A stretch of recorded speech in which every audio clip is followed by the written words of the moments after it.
Good, beautiful morning from Rexburg, Idaho, just north of Idaho Falls if you were looking at a map.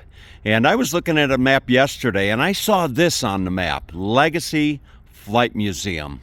And I thought, boy, that looks pretty cool.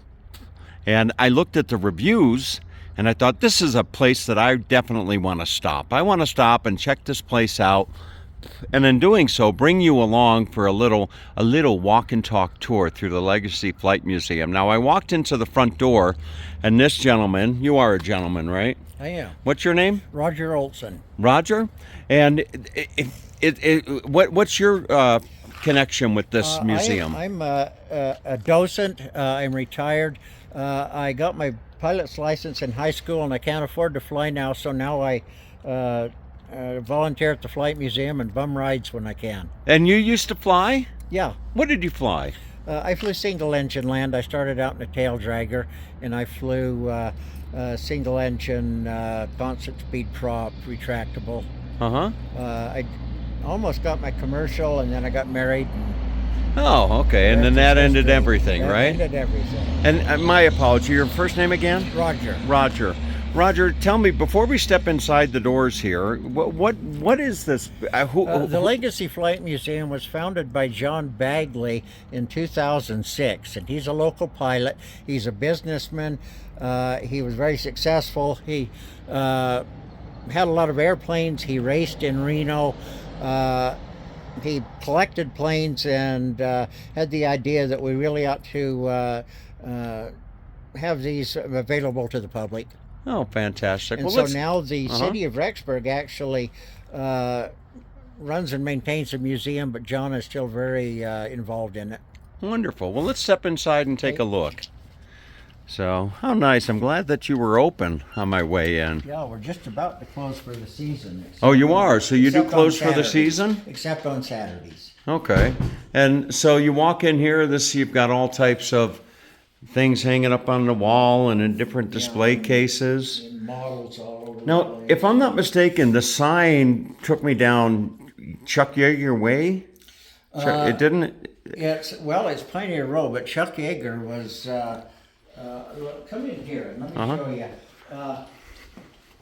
This we call the Jack Layton room, and Jack Layton was a local SR-71 pilot, and he lived just south of Rexburg. Did he really? Recently, he left us a bunch of his stuff. This is the window from an SR-71 that. That's the window from right there. Yeah, he actually bailed out of the plane, put it in the ground down at Edwards. No kidding. There's a little picture. Yeah. Wow. And then another name that's very prominent is Bob Hoover. And Bob Hoover was Chuck Yeager's backup pilot. What's his name? Bob Hoover, like Herbert Hoover, but Bob. Yes. And he was a very famous pilot.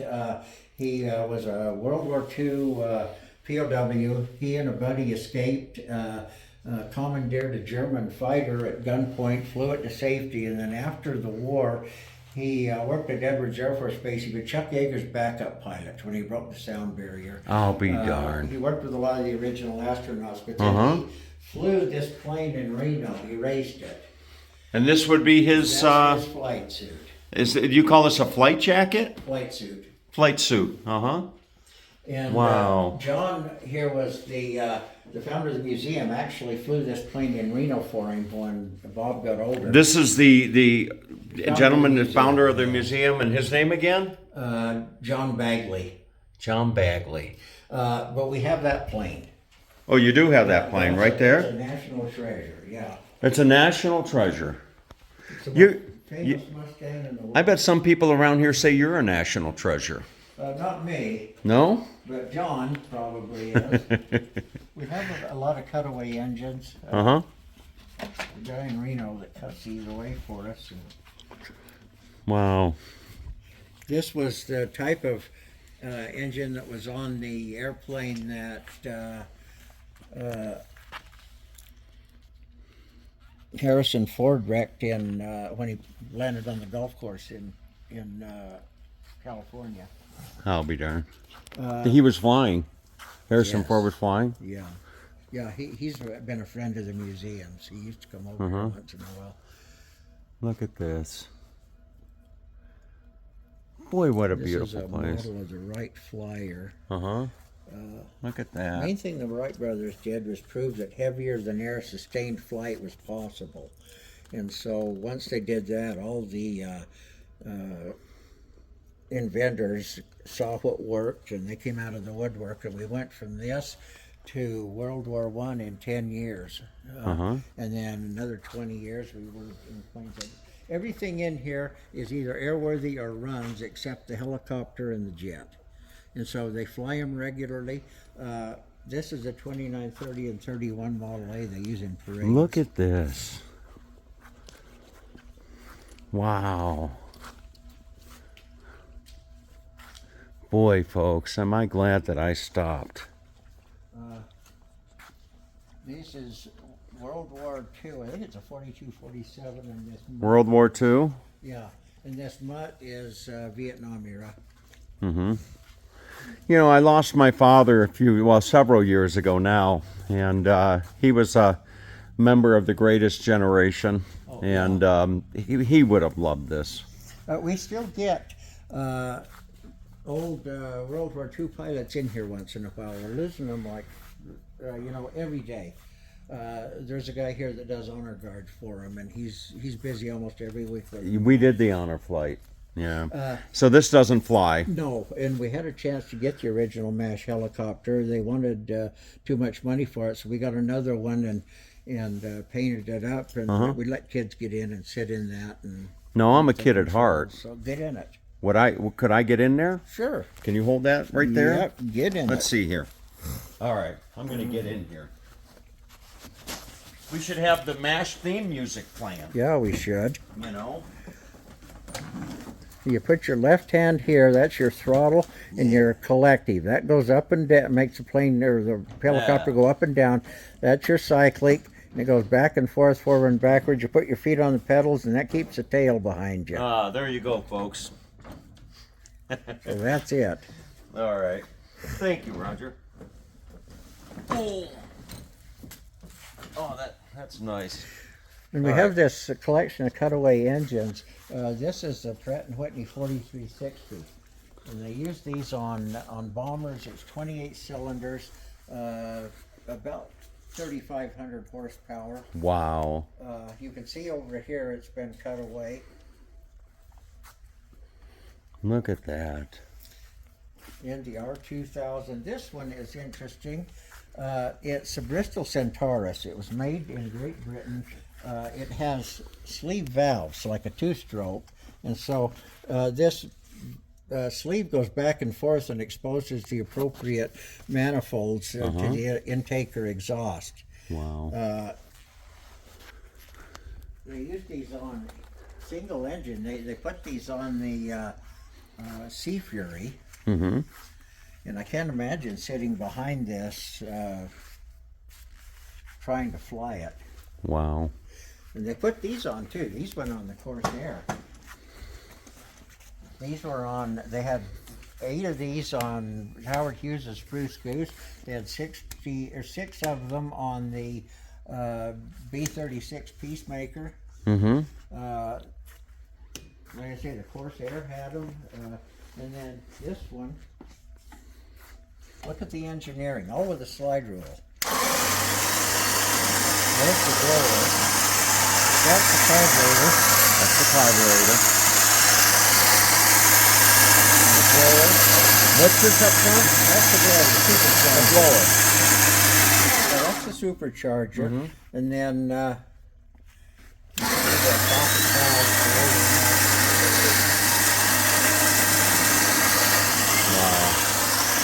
but the engineering in this is they're just fantastic. They turned out I believe about 30,000 of these. They were coming off like they were coming off a printing press. Wow.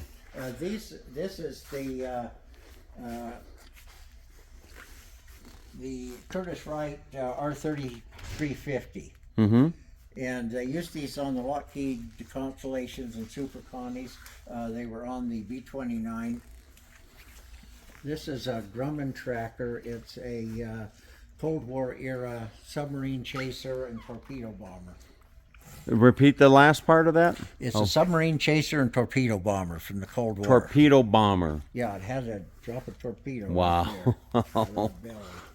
Look at that. You're good at this, Roger. I've had practice. You know, you're good at this.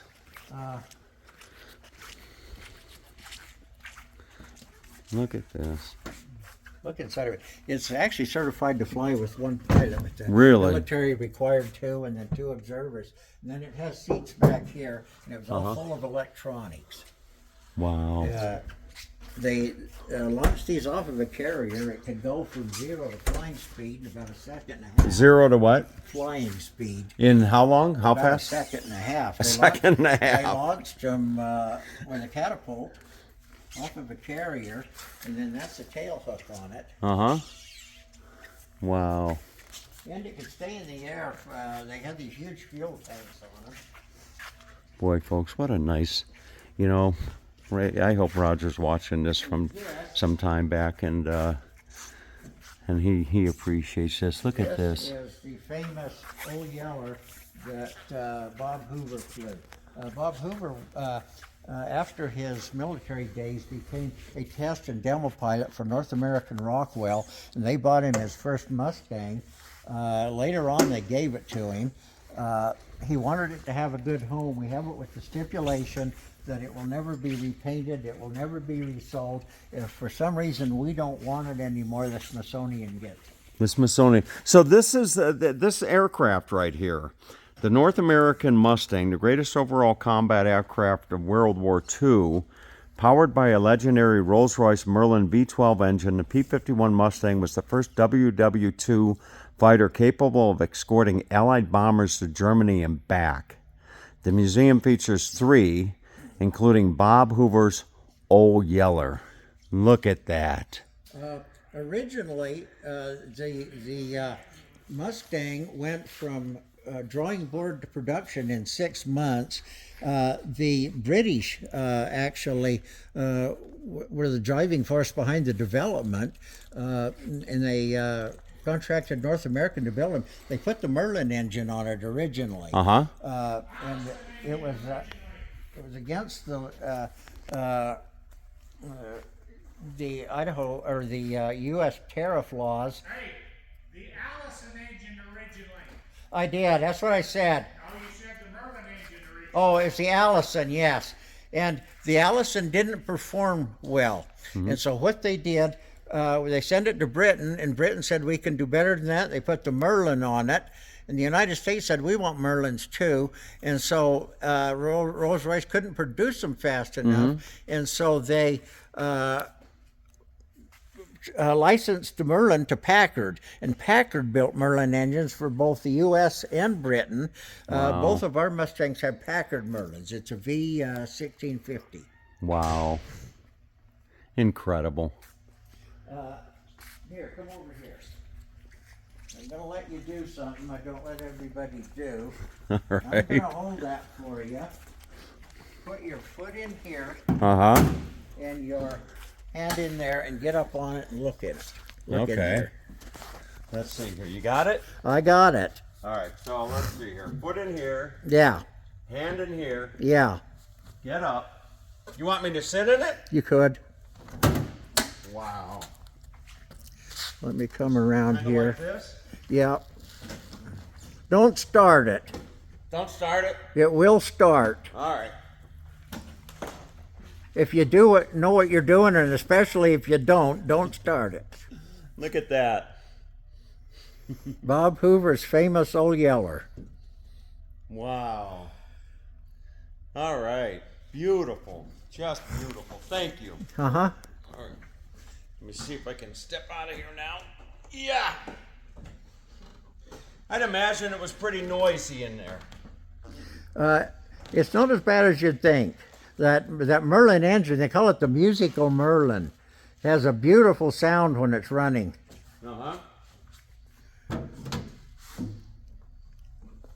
Wow. Thank you. Yeah, that was John that was just in here. Wow. Now this is actually, this is priceless. But I'm this sorry? is the most valuable plane we have. This one. This is a Bell P-63 King Cobra. It was actually, they had an Air Cobra. Army Air Corps said, we like the Air Cobra, and they said, if you like the Air Cobra, you're going to love the King Cobra. So they said, we'll take a bunch of them. Uh-huh. They started building them. In the meantime, the Mustang came out. Wow. And This is so- the bomb? That is a drop tank. And so notice this has it's rounded on the bottom. It has a laminar flow wing. Uh-huh. This plane was found and restored by the astronaut Frank Borman, Mm-hmm. and he traded John this for a Sea Fury. He just died, I think, last November or December. He lived in Billings, Montana. But this plane, after the Army didn't want them anymore, they had a bunch of them in production, so they got the Russians over here on Lend-Lease, and the Russians actually had some input into the design. And they would they made modifications to it. The Wasps flew them to Nome, and the Russians picked them up in Nome and took them to Siberia. It was too cold to fly often in Siberia, so they would drain the warm oil out at night. Now that's a 37 millimeter cannon and two 50 caliber machine guns. The machine guns fired through the prop synchronously, and the cannon fired out of the center. Wow. But the Russians would drain the warm oil out at night, take it in, warm it up, put warm oil in the morning. Then they had a gizmo on the back of a truck that hooked on there, and they would run the propeller and get warm oil up through it so they could fly it. So when they fire the top guns, they're synced with the propellers? Yes, uh-huh. And they have That's hard to believe. They have a sophisticated gun sight on it, but in reality, what they said they did was they shot the machine gun, and wherever that hit, the cannon was aimed Wow. the same place. Wow. Originally, it was conceived as more of a ground attack aircraft. Uh-huh. The Russians actually put guns on these hard points, and it was a good fighter. It actually, in some respects, outperformed the Mustang. It has an Allison 1750 engine in it and a drive shaft that goes up between the pilot's legs and Wow. drives the propeller. But this is the most valuable plane we have. There's only, I think, 4 of them still airworthy. I mean, in the can you world. even put a price on it? We could, if we got enough money, we probably would sell it, but it would be many millions of dollars. Wow. There was another one a couple of years ago, crashed in Dallas. It flew through a B-17 Wow. at an air show. We have, I think, 3 of these. This is a Gold Swift. They actually started building them a little bit, or very early in the war, but they were built with the idea of selling them to fighter pilots after the war. They behave a lot like a fighter. They call them a poor man's Mustang. A poor man's Mustang. They're all metal, retractable gear. They have a powerful engine. They're aerobatic. They have this feature on them. It has terrible spin characteristics. It wants to flat spin, and so at high angles of attack, this gives you aileron control and keeps the wingtip from stalling before the root. Wow. Another feature is it doesn't have a landing gear light. It has this little window, and so you look through the window at your landing gear to see if it's down. Wow, fantastic. You know, Roger, I have a friend, a client, that's a pilot. His name's Peter Fink. He just bought, he just bought this beautiful jet, and this guy, he's out of Omaha, and he has a car museum with about 300 collectible American muscle cars. And boy, good old Peter Fink, with certified transmission out of Omaha, he would love this place. He would absolutely love this place. This one is a replica of the original Mormon Mustang. It was flown by Colonel Ronald Wright, and he didn't want to put a pinup girl or some risque name on his Mustang, and so he wrote to the church and asked if he could name it Mormon Mustang. They said, we don't see why not. The original was lost, and so this is a replica. This plane never saw combat. It's a P-51D Mustang, very similar to the other one over there. This was actually wrecked in I believe 2006. It had a new engine in it, had an engine failure out by the highway, and it was badly wrecked and then restored. This is a Stinson V-77 Reliant. It's beautifully restored. They built these actually before the war for civilian use. Then during the war, they used them for spotters and forward air control, for couriers, VIP transport. It's metal in the up to here, and then everything else is fabric. Everything else is what? Fabric. Fabric. Yeah. Most planes used to all be fabric. I'll be darned. They cover them with canvas and then put a dopant on them that shrinks it in place. Wow. Makes them lightweight and durable. The control surfaces on many of the fighters are fabric. Let me show you this. Then we'll go outside and we'll look at another plane out there. Let's see, these are fabric. Makes them lighter weight, and then also if they're damaged, you just put a piece of duct tape on it and you're good to go. You don't have to do sheet metal work. What do we have here? This is another Globe Swift, and instead of the window looking through the wing, when these wires are up, the landing gear's down. And these planes all fly.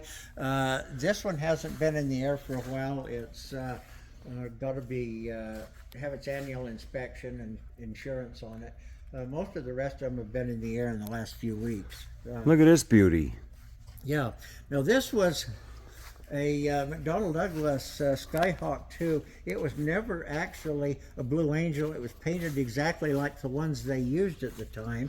The real ones don't have a refueling probe on them. They found this in Southern Oregon and brought it here on a flatbed and repainted it. But see this?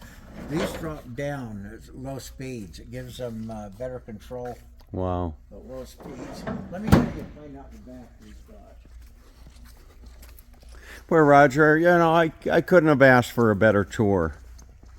Thank you. That's what we do.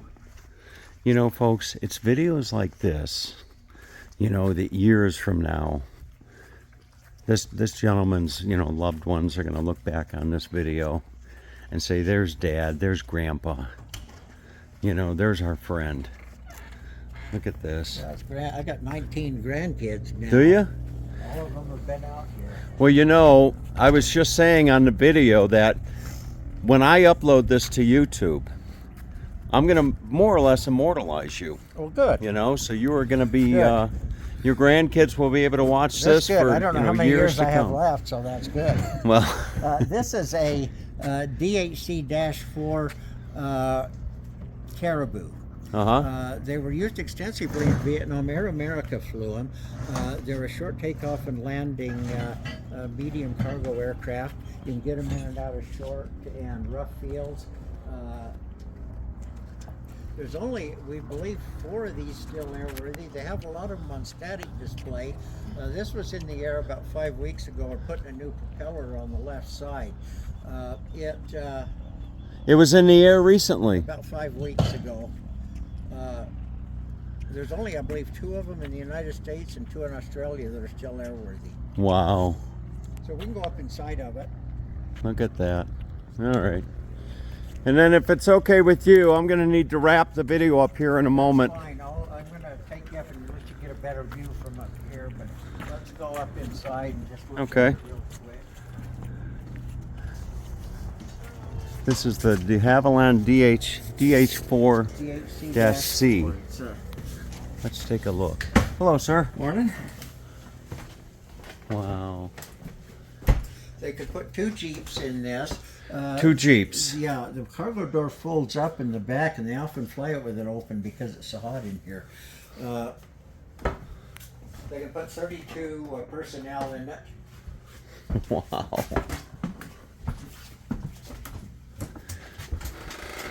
submarine stuff up in there. Look Take at a look this. at the cockpit. This was built in 1958. This is the oldest one in existence. It's serial number 2. Uh-huh. Number 1 crash, so that's how we know it's the oldest. Built in Canada. Wow. Really something else. Look at this. I'll just go slow and let you kind of look at all these buttons here. Knobs, gauges. Wow. Isn't that something? Are you a native Idahoan? Yes. Are you really? Yeah, I was raised on a potato farm in Blackfoot. You know what? You may not believe this, coming from a guy that grew up in Cleveland, Ohio. Uh-huh. I just came in. I got second place. I got a red ribbon, a second place for potatoes out of my garden this year Really? at the state fair. Potatoes are easy to grow in a field. They're not so easy to grow in a garden. Yeah, well, I grew them in a little 5-gallon bucket, and I came in That's second good. in the state. Good. What kind of potatoes? They were fingerling. Oh, yeah. Small little fingerling potatoes. But I'll be darned if I didn't get second place for my potatoes in Idaho. We've got a bunch of them in Blackfoot. It's probably the top producing potato county in the world. Now, Blackfoot, I'm on my way north, up Okay, 20. You may have come through it. It's Okay. about 50 miles south of here. Okay. Direction Pocatello? Yeah. Yeah, okay. It's between Idaho Falls and Pocatello. All right.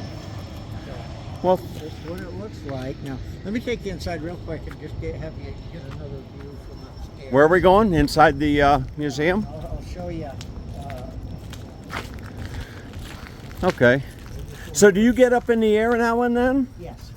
How often? Every few weeks, probably. Every couple weeks? Well, not couple, probably every 3 or 4. He probably has another seat in that, but I don't know if he's going to take anybody with him. That's the T6. The AT6 was the advanced trainer in World War II. Is he going up here shortly? Yeah. There's a lot of them still in the air. He may be pulling his other plane out. I'll have to go see. Now, is this a private person with a Yes, private plane? That's the founder of the museum. That's the founder of the Yeah, museum. the guy that just came through here. That's John Bagley. But there's a lot of these T6s still around because most of them didn't see combat. Some Air Wow. Forces did equip them with bombs and guns, but it was the advanced trainer. Normally in the United States, they would start the pilots out in a Stearman biplane. If they didn't wash out there, they'd put them in a T6, and if they survived that, they'd put them in a Mustang and a Corsair, pat them on the back, and send them on their way. I've Now- understood that 25% of all aviation deaths in World War II were flying and training accidents. 25%. Yeah, because you can't put a 19-year-old kid in a high-performance fighter. What's the gentleman's name here? John Bagley. John? Yes, And the last name? Bagley. Bagley? Mhm. John Bagley? Yeah. So this is his museum. Wow, look at this plane. Look at this plane. Isn't that something? Look at all this. Holy cow. Look at that. Isn't that beautiful? Oh my goodness. Yeah, let's go around this again. This man shooting a video. He's got a fairly large Are you viewership. you're Mr. Bagley? No, he died in 1976. I'm just John. Can I shake your hand? My name's Tom Hall. I grew up in Cleveland, Ohio, and I moved out to Idaho about 2.5 years ago. And the reason I did so was to be around people like you. And this wonderful man, Roger, just gave me a tour of the museum, and I'm going to put this up on YouTube and share it with the world. I've got over 30,000 people that watch my videos. Well, that's cool. Yeah, so I'm going to share this beautiful treasure with Well, that's great. with the world. Well, we're just getting ready to hang a prop on that carriage. Okay, well, I won't keep you. Well, no, you may want to video it. This is going to be kind of cool.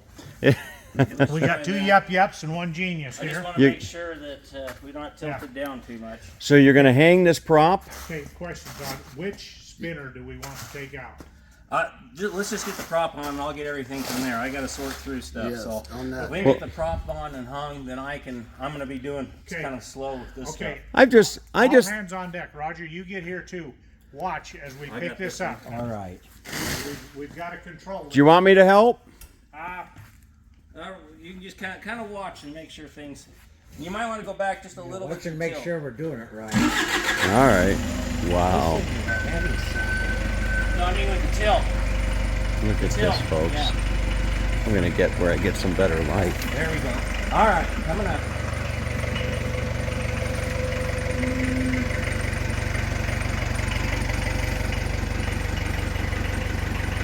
Wow. Look at this. America's greatest generation. Isn't that something? Mr. Bagley, this is his, What did he say? he said, let's get it outside before we go too high. Only on Tom TV, right? Boy, it's nice to be back on the road again, doing videos like this. I was gonna stop the video, but I'll just let it roll because I know Phil back in Michigan, he just wouldn't forgive me. He'd say, why'd you stop filming? And he would stop taking my calls. Wow, look at this. Isn't this something? Wouldn't it be something to actually go up in the plane? Wow. Hey, you want to go up? Yeah, let's go up. Get it hanging. So they're gonna go and put this thing on the plane, I'm assuming. Look at that. Isn't this something, Roger? Huh? Yeah, it's a big deal. They had to completely overhaul and replace that hub. It's a variable pitch prop, and it has a reverser on it. Uh-huh. So it's quite complicated. That's full oil in there.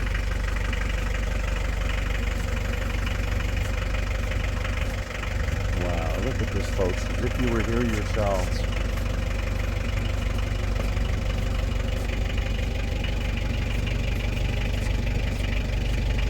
Fantastic. Just fantastic. I'd like to get a copy of your website so we can follow you. Oh, that'd be great.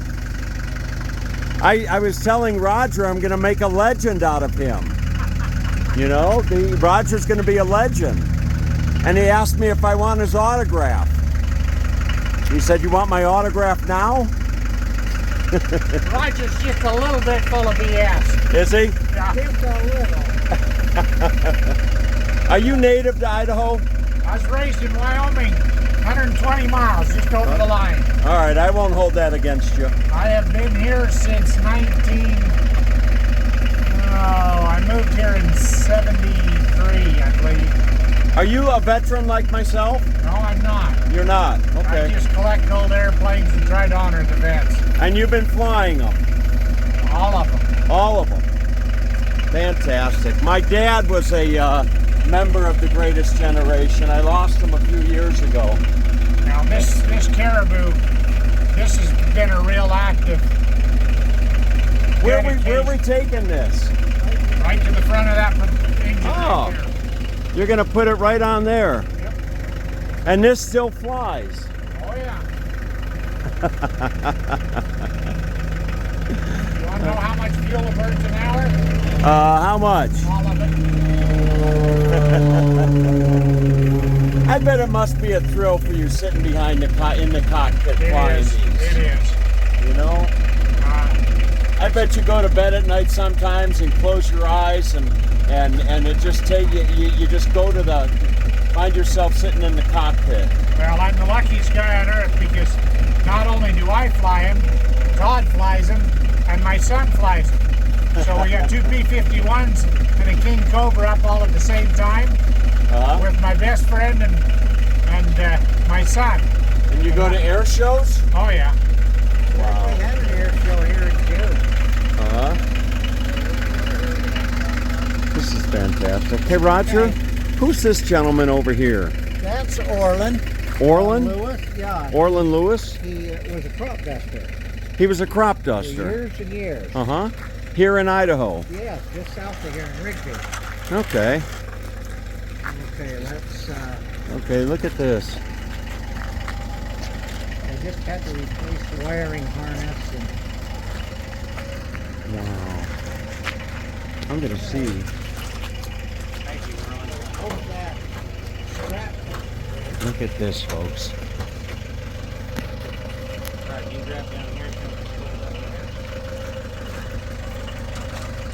Fantastic. To be able to capture this is just wonderful. Oh, that strap hole. Look at that. I don't want to get underneath it. Boy, it's all over in Stockholm. She's probably on her second bowl of popcorn right now. She's sitting there and Okay, saying, honey, pause it. I got to use the bathroom. pretty And good then make some more height from popcorn. Look at that. Slow. There it goes. A little bit this way. Good. Wow. Coming in. Isn't that Okay, something? in. Slow. Look at that. Coming in. You got that IOC in the right place? Yeah, it's close. I got All it. right. Can you Zoom rotate back it after out. we're on? Well, Okay, folks. Up to a point. It's got to go in a I'm slot. gonna be, well, Okay, Rod. I'll be back. All right, I'm gonna pause. I'm gonna pause and well, let's see what he's doing here. Look at that. Let's come forward. Yeah.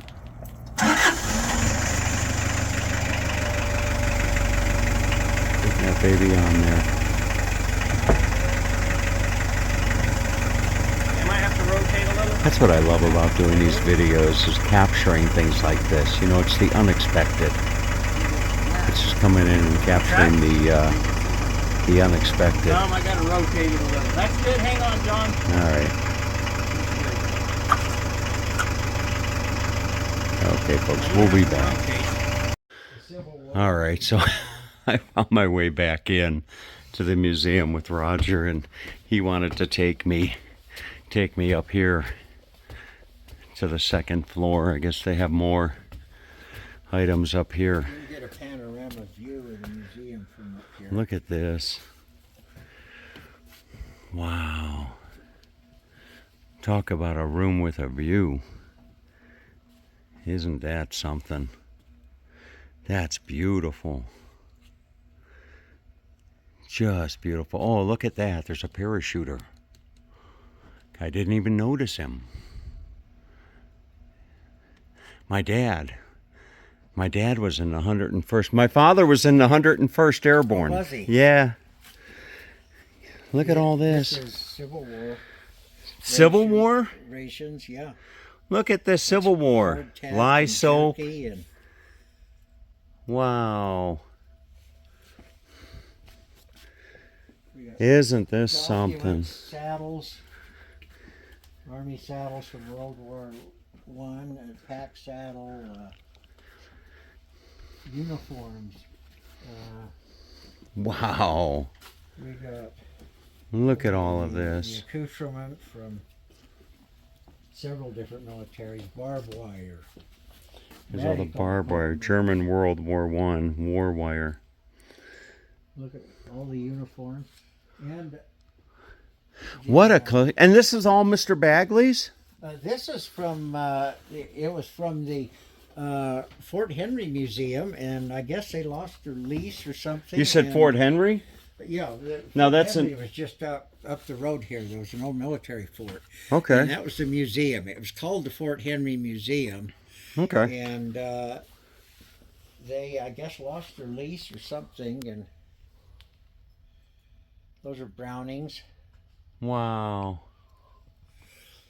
All of these from different. Look at all this stuff, folks. There's your gas started out with mask. a pair of gloves and kind of got out of hand. It was made the collection of one person. All the different uniforms. I used to wear one of those uniforms. Did you? I did. What did you do?